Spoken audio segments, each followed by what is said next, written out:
Today's video is a little bit different than my usual videos because while not everybody is into channeling, everybody sure does like a spooky story. Okay, just so you know, I was gonna do this whole bit where I was being creepy and spooky and telling you the story, but I don't actually own a flashlight to do that thing where you have like the light shining underneath, and so that's not gonna work.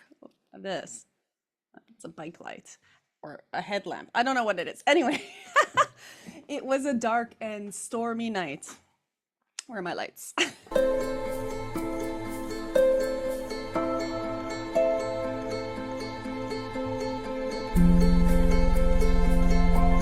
Whenever I have an interview on a podcast or with someone who wants to know more about my sessions, what ends up happening, and is inevitably the case, is people ask me if I've always had some sort of extrasensory perception or abilities. So I decided I'm going to share a couple stories with you guys about what my experience was like before I was a channel, and especially when I was a teenager and child. As you know from the title of this video, today we're going to be talking about my experiences with the Ouija board. All right. No drama, no humor, I guess. Okay, anyway, back to the story. It was Halloween, and I guess I was about 14 or 15 years old, and this is my first experience with the Ouija board. We went over to my cousin's house. She lived not far from me, and it was a Halloween party, teenagers getting together, having fun, and there were the decorations everywhere. We were having a really good time. We were in her basement. And I don't know where the Ouija board came from. I guess someone had brought it along with them, or she had it. It was one of those typical ones that comes in the box from, I think it's, I don't know, a normal board game company. And we took it out, and a couple of people didn't want to have anything to do with it, and a couple of us did. I was one of them. And I sat down with my other cousin, one of my best friends, who's still one of my best friends, and we started, and typically like the way you used to see in movies, which weirdly there aren't that many Ouija board movies anymore, but typically the way you used to see in movies, we were there, we had our hands right on the plate there, and we were saying like, spirit, if you're here, please let yourself be known. Giggles, lots of laughter. Nobody really believed that this was something that was going to occur. So after a while, the planchette starts to move, and that results in a lot more giggles, and my cousin saying that my friend is doing it, my friend saying my cousin's doing it, both of them saying that I'm doing it, not me knowing I'm not doing it, and them presumably knowing that they're not doing it. But there was a lot of suspicion there because all three of us thought that the other was doing it. I believe there may have been a fourth person who, when it started to move and this situation occurred, they were like, forget it, I'm out. And so we were moving this planchette, or the planchette was moving itself, and spirit, are you there? Yes. Will you talk to us? And it would go to yes. And we would ask all kinds of things that you ask spirits when you're playing with a Ouija board, like, where are you from? And it was answers like the other side, the afterlife. I don't recall the details of it, but what I do recall was the suspicion that each of us had that it was the other person that was moving the planchette, and how much tension was building in the room, this nervous energy. The other people at the party, I remember very clearly, I was facing a wall, so I was sitting at the table facing a wall and facing the other two, and the room itself was like a wall and then another space that went in, and most of the rest of the party was going on over in that area, and there was a bookcase over on this wall here. We were talking with the spirit was answering things. It was saying things like, weirdly, it did say that eventually I would come to Italy. It also said that afterlife was, you did continue to exist. One of the things it did say was that my other cousin, the one who was hosting the party, who wasn't actually participating in this session, that she eventually was going to meet and get married to a boy that went to the same school as myself and one of the people that was playing the Ouija board game, not the other cousin. She didn't know this boy. She had never met him. She had never heard of him. She had never heard his name.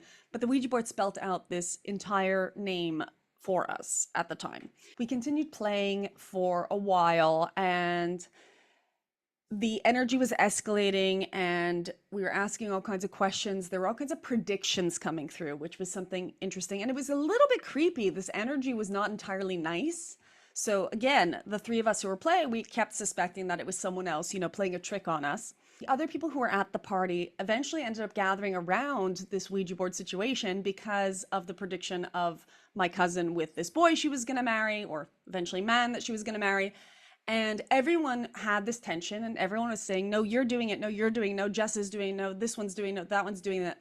And the entire tension broke when 3 books fell off the shelf in the other part of the room. Now, of course, there were screams. Of course, there were giggles. Of course, there was, I don't believe it. Of course, there was, what was that? Oh, I want to go home. I don't know. I don't know what I'm dealing with here, etc., etc. But there was a concrete end to that session with this energy because we were scared to death. Now, the majority of us brushed it off as coincidence, as maybe they were dancing earlier, they bumped into the bookshelf, or that all of the Ouija board experience was, one of us pretending. But I certainly know it wasn't me. And if you speak to the other 2 participants, they certainly know that it wasn't them. The most fascinating part of this particular event was that later on, my cousin did indeed meet the boy that the Ouija board predicted and ultimately marry him. And they're still married to this day. The second pretty profound Ouija board experience that I had was, again, in my teens. I was waiting to hear from a musician who I had connected with earlier in the year, who was coming back on tour to Montreal and had said when I'd first met him that he would be in touch if he ever came back through Montreal. So I didn't know if this was true or not. I didn't know if I'd ever hear from this person again. And I was at home and I was waiting to find out because I knew that they were opening for a very famous rock band in the stadium nearby.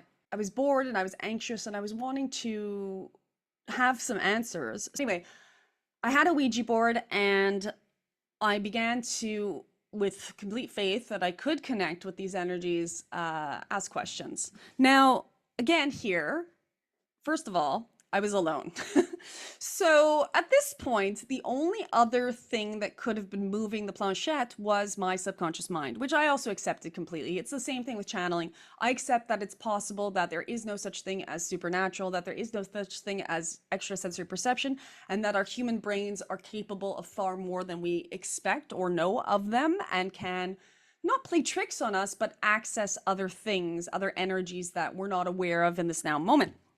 But I was asking this Ouija board if I would hear from him, and the planchette was moving along and showing me answers, yes, no, and it said that I would be going to this concert in a limousine, which, I mean, so far-fetched. I just met this person the one time, and who knew if they even kept my phone number? I mean, this was before cell phones. This was before you had a number easily in a space where you could access it. It was like when you had to write things down with pen and paper. And so what were the chances in however many months were in between those 2 encounters that this person completely forgot about me? I mean, of course, it was, a rock star. Why would they remember me, of all people? And, and weirdly, the spirit was right. I got a phone call a couple of hours later from their handler or their organizer, their assistant, that said to be ready for that evening, that a limousine was going to be picking me up and taking me to the stadium for this amazing rock concert. And in fact, that's what ended up happening. So it was unbelievable. Also, again, very predictive and freaked me out a little bit. So I didn't touch Ouija boards again up until I was in Sheffield, England, some years later, probably about 2 years later. And I accidentally got locked into my friend's apartment when she went off to work in the morning. It was one of these houses where you have to have the key both to get in and to get out. And she went off to work and she forgot to leave me the key, and there was no way of accessing her. Again, because there was no such thing as cell phones. So I knew I was locked in the apartment for the next 8 hours, an entire day. And after, a bunch of chores and doing things and writing and maybe painting and maybe doing some other stuff, I got very bored. And so I created my own Ouija board with a glass and some pieces of paper with the alphabet written on it and a yes and a no. And you can do this I don't know how I knew to do this, but I know you can do this. And set them up sort of in the semicircle with the yes and the no, and began using the Ouija board. And this time, what did come through was my grandmother's energy. And we had this profound 4-hour conversation about the afterlife, about souls, about the nature of existence, about many, many things, about my family as well. And so that was really profound. I think in all three of these cases, the unifying factor was that I at no point took it seriously. I didn't allow myself to believe that what was occurring was real in any way whatsoever, but I knew enough to know that there were energies that were not necessarily pleasant to be accessing. So even though the last energy, claimed to be my grandmother and did give me some information, anytime there's something that's predictive about life, about your future, about what's going to occur, kind of freaks me out, to be honest. Vagrein, as you know, doesn't do that. I don't do that. But spirits tend to. And is it that they're actually influencing the future or predicting it? Who knows? There's no way to know that. I do know that people are suggestible enough that if you believe that something is real, it becomes real for you. The reason why I don't play with Ouija boards anymore and haven't really since, maybe a handful of times, is because I'm a channel and because now I'm aware of the fact that in those circumstances, in those situations, even though 2 of them were done alone, so, obviously that's my energy that's amplifying these messages coming through. But in the situations where I was using Ouija boards with other people, there's a very quick access. And I think that the energies that do attempt to come through can sometimes be of a lower vibrational frequency than what I can access when I'm channeling, etc. And you know what? I really don't want to invite in too many low vibrational frequency energies. And it's not that I feel like I need to put an egg of protection around myself. I think I've spoken about how I don't really lean into that sort of thing. I feel like I'm always 100% protected by my intention alone. But I also think that if you play too much around with certain access points for energy, that you can have very transformational experiences that are not necessarily on the positive spectrum. So my cautional words for you are, make sure you tap into what it is you're connecting with and understand what its intention is.